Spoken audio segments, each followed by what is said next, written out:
બનાસકાંઠામાં અપહરણ અને મારપીટના ગંભીર આક્ષેપ સામે આવ્યા છે। સમી તાલુકાના દાદર ગામના અજમલભાઈ કાનાભાઈ ચૌધરીએ દેવ દરબાર જાગીર મઠના બળદેવનાથ બાપુના કેટલાક અનુયાયીઓ પર અપહરણ કરી મઠમાં લઈ જઈ ઢોરમાર મારવાનો આક્ષેપ કર્યો છે। એટલું જ નહીં, મારપીટ બદલ તેમનો વિડીયો સોશિયલ મીડિયામાં વાયરલ કરી માફી પણ મંગાવવામાં આવી હોવાનું તેઓએ જણાવ્યું છે। ફરિયાદ ન લેવાતા આજે તેઓ સમાજના આગેવાનો સાથે ડીસા ડીવાયએસપી કચેરી પહોંચ્યા હતા। સમી તાલુકાના દાદર ગામના રહેવાસી અજમલભાઈ કાનાભાઈ ચૌધરીના જણાવ્યા મુજબ તેઓ કાંકરેજ તાલુકાના માંડલા ગામે બેસણામાં હાજરી આપી પરત ફરી રહ્યા હતા। દરમિયાન થરા દિયોદર નાળા પાસે દેવ દરબાર જાગીર મઠના બળદેવનાથ બાપુના કેટલાક માણસો તેમની જ ગાડીમાં બેસી ગયા અને તેમનું અપહરણ કરી દેવ દરબાર જાગીર મઠ ખાતે લઈ ગયા હોવાનો આક્ષેપ કરવામાં આવ્યો છે। ત્યાં તેમની સાથે ઢોરમાર મારવામાં આવ્યો હોવાનો પણ દાવો કરવામાં આવ્યો છે। અજમલભાઈના જણાવ્યા પ્રમાણે મારપીટ બાદ તેમનો વિડીયો સોશિયલ મીડિયામાં વાયરલ કરવામાં આવ્યો હતો અને તેમની પાસે માફી પણ મંગાવવામાં આવી હતી। તેમણે વધુમાં આક્ષેપ કર્યો કે આશરે 1 થી 1.5 વર્ષ અગાઉ જાગીર મઠના વિવાદ દરમિયાન સમાજને કરેલી અપીલની અદાવત રાખીને તેમની સાથે સમગ્ર ઘટના બની છે। ઘટના બાદ અજમલભાઈ સમાજના આગેવાનો સાથે થરા પોલીસ મથકે ફરિયાદ નોંધાવવા પહોંચ્યા હતા, પરંતુ પોલીસ દ્વારા ફરિયાદ લેવામાં આવી ન હોવાની પણ તેમણે આક્ષેપ કર્યો છે, જેને લઈ આજે તેઓ ડીસા ડીવાયએસપી કચેરી પહોંચ્યા, લેખિત રજૂઆત કરી ફરિયાદ નોંધવા સમગ્ર ઘટનાની નિષ્પક્ષ તપાસ કરવા તેવા જવાબદારો સામે કડક કાનૂની કાર્યવાહી કરવાની માંગ કરી છે। અહેવાલ જયંતિભાઈ ઠક્કર। મારું નામ ચૌધરી અજમલભાઈ કાનાભાઈ। શું ઘટના હતી આખી સાહેબ, હું દાદર ગામથી માંડલા ગામે બેસણા માટે ગયેલો અને ત્યાંથી મારા છોકરાનો ફોન આવેલો અને એ ફોન લઈને, અરે ભાઈ ફોન આવેલો બીજવારો લેતા આવજો, એટલે વરસાદ થયેલો તો હું બીજવારો બિયારણ લેવા માટે થરા ગામે આવેલો અને થરા હું ગયેલો તો ત્યાં આગળ હું બીજવારો લઈને નીકળેલો।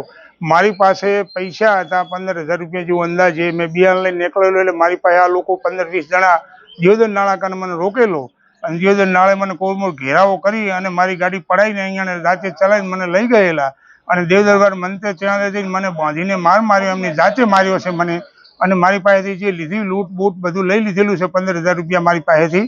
અને બીજું કે મને કે હજુ તને મારી નાખી તો કોઈને ફરિયાદ કે ફાંડું કહી દો તને પણ હજુ મારી નાખવામાં આવશે કે। હું ભેમાભાઈ ચૌધરી સોશિયલ મીડિયામાં 2 દિવસથી એક વિડીયો જોયો। પિતા તુલ્ય એક વડીલને, મોટી ઉંમરના વડીલને એક ટપોરીઓ લુખા તત્વો એક ઢોર માર મારી રહ્યા છે।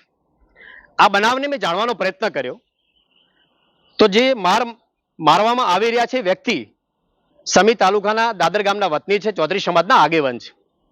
આજથી 1.5 વર્ષ પહેલા ચૌધરી સમાજનું આસ્થાનું કેન્દ્ર એવું સનાળ ગામની અંદર એક આશ્રમ આવેલો છે। ત્યાંના મહંત અને દેવ દરબાર ગઢના મહંત વચ્ચે ગામોને લઈને ક્યાંક આ બાબતમાં બોલાચાલી થયેલી। એ વખતે પણ દેવ દરબાર ગઢના મહંતે એ ચૌધરી સમાજના જે મહંત છે એમને લાફો પણ મારેલો, મારામારી થયેલી। આ બાબતને લઈને ચૌધરી સમાજ એ સનાળમાં એકઠો થયેલો અને ચૌધરી સમાજે એક વિનંતી કરી કે ભાઈ હવે આપણે આ બબલમાં પડવું નથી અને આ પ્રમાણમાં આપણે ઝઘડામાં જવું નથી, કોઈ ત્યાં જવું નહીં, આવો નહીં, આવો અમારા ચૌધરી સમાજના આગળ અજમલભાઈ દ્વારા કહેવામાં આવ્યું। આ વાતને લઈને દેવ દરબાર ગઢના મહંતે અને એમના ટપુરીઓએ આમના અદાવત રાખીને 2 દિવસ પહેલા થરા બજારની અંદરથી એમનું અપહરણ કર્યું। અપહરણ કરીને એક મઠની અંદર લઈ જવામાં આવે છે। જ્યારે મીડિયામાં મેં જોયું છે કે પાછળ આખો મઠ છે, જે સનાતન ધર્મનું કેન્દ્રનું આસ્થાનું કેન્દ્ર છે અને એવા મઠની અંદર જ્યારે આવા ખૂની હુમલાઓ થતા હોય તો એ નિંદનીય છે, વખોડવા લાયક છે।